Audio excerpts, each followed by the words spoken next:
Psalms 51 verse 12.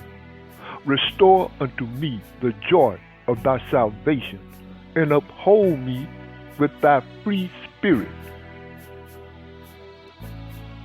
Romans chapter 8 verse 15. For ye have not received the spirit of bondage again to fear, but ye have received the spirit of adoption, whereby we cry, Abba, Father. Galatians chapter 4, verses 6 and 7.